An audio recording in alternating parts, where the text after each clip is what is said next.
శుభోదయం.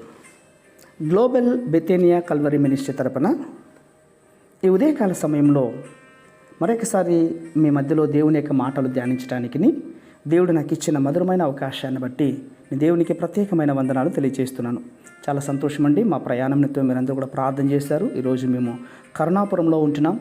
దైవ ఒక్కరినితో మేము చాలా ఆశ్చర్యకరంగా దేవుని యొక్క నడిపింపులో మేము ఉంటున్నాం. కాబట్టి మా కోసం మరొకసారి మీరందరూ కూడా ప్రార్థిస్తారని మనసారా కోరుకుంటూ ఈరోజు కూడా దేవుని యొక్క పరిశుద్ధమైన గ్రంథంలో ఉండే అద్భుతమైన మాట చదువుతానండి. యోహాను సువార్త 14వ అధ్యాయము 26వ వచనాన్ని నేను చదువుతున్నాను. దయచేసి గమనించండి. యోహాను సువార్త 14వ అధ్యాయము 26వ వచనము. ఆదరణకర్త అనగా తండ్రి నా నామమున పంపబో పరిశుద్ధాత్మ సమస్తమును మీకు బోధించి నేను మీతో చెప్పిన సంగతులన్నిటినీ మీకు జ్ఞాపకం చేయును. దేవునికి స్తోత్రం కలుగునిగాక. వినండి ప్రియులారా, పరిశుద్ధాత్మను మనం అంగీకరించినప్పుడు కట్టుబాట్లు విధించి ఆటంకపరిచే ఆత్మను మనము అణిచివేయాలి.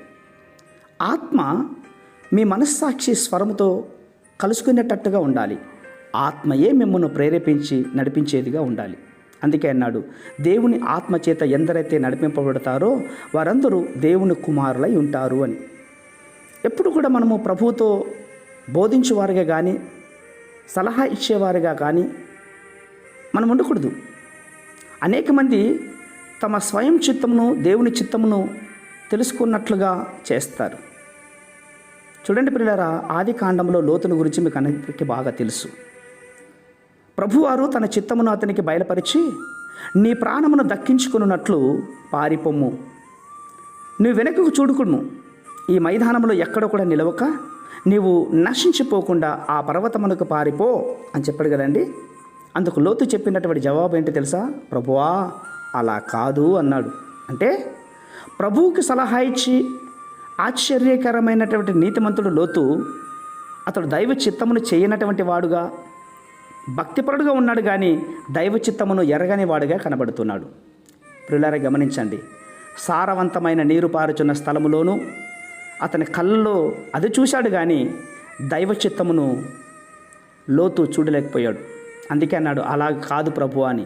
ఇదిగో పారిపోవుటకు ఈ ఊరు సమీపంలో ఉన్నది కదా అన్నప్పుడు ప్రభు లోతుతో అన్నాడు కదండి.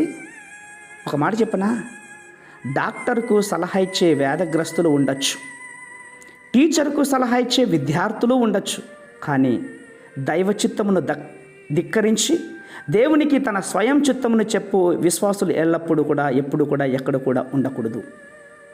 లోతు అన్నాడు, అలా కాదు ప్రభు అని చెప్పిన తర్వాత తన కుటుంబమును అనవసరంగా శాపానికి గురి చేసుకున్నాడు.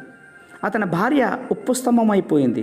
అతని కుమార్తెలు శపింపబడిన తరుమునకు వారు కనేవారుగా ఉన్నారు. నా ప్రియ సహోదర సహోదరులారా, అటు ఇటు కానీ దైవ చిత్తం కాదు, నీ సొంత జ్ఞానంతో నిండిన దైవ చిత్తం అస్సలు కాదు. సంపూర్ణమైన దేవుని చిత్తం ఏదో తెలుసుకొని దాని ప్రకారంగా జీవిద్దాం. అందుకే ఉపవాస కూడికలో దేవుని సన్నిధానంలో మనము ప్రభువా నీ చిత్తమును బయలుపరచమని ప్రార్థన చేద్దాం. ప్రేమ నమ్మకమైన మా ప్రియ పరలోకపు తండ్రి, చిత్తమేనైనా ఈరోజు ప్రభువా సంఘంలో జరగనై ఉన్నటువంటి ఉపవాస కూడికలలో చేరువచ్చే బిడ్డలతో మీరే ఆత్మ సంబంధమైన మాటలు మాట్లాడి ప్రభు ఆత్మీయ జీవితాన్ని కొనసాగునట్లుగా సహాయం చేయండి. అట్టి కృప మీరు దయచేస్తున్నందుకే స్తోత్రాలు అర్పించుకుంటూ చిన్న ప్రార్థనను మా రక్షకుడిని యేసయ్య నామమున బట్టి అడిగి వేడుకొని పొందింటున్నాం మా తండ్రి. ఆమేన్, ఆమేన్, ఆమేన్.